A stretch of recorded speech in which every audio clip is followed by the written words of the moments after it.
Israel's Prime Minister is doubling down on accusations the Biden administration is slow-walking weapons shipments and says it's been going on for months. Well, today, Israel's Defense Minister is in Washington for talks about the war in Gaza and increased tensions on the northern border. Some countries are warning their citizens to get out of Lebanon, anticipating all-out war. CBN's Julie Stahl has that story.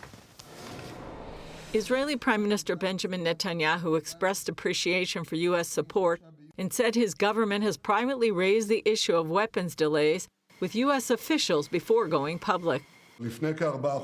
About 4 months ago, there was a dramatic drop in the supply of armaments arriving from the U.S. to Israel. For weeks, we've asked our American friends to speed up the shipments. We did it time and time again. We did this in the upper ranks and in all ranks, and I want to emphasize, we did it behind closed doors.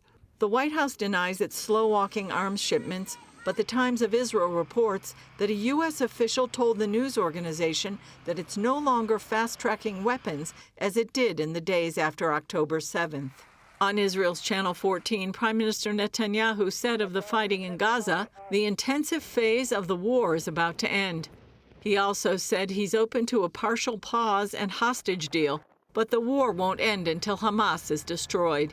Today, Israel's defense minister is in Washington to brief U.S. officials about the fighting in Gaza and the escalating conflict with Hezbollah in the north. Retired Israeli Ambassador Yoram Ettinger says Israel needs to regain deterrence against future attacks, and that victory, not diplomatic agreements, is the best way to achieve that goal. We have had litany of agreements concluded between Israel, Hamas, and Hezbollah, and now we know very well that each agreement concluded with Hezbollah and with Hamas have been only means to enhance their destructive capabilities. Iranian-backed terrorists in the region are reportedly ready to fight alongside Hezbollah if full-scale war breaks out. Iran has hinted it also might get involved.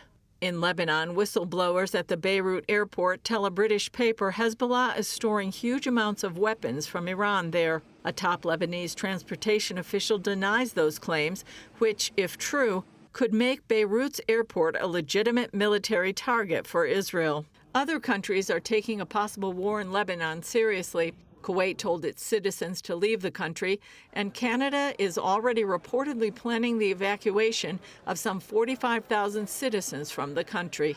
Julie Stahl, CBN News, Jerusalem.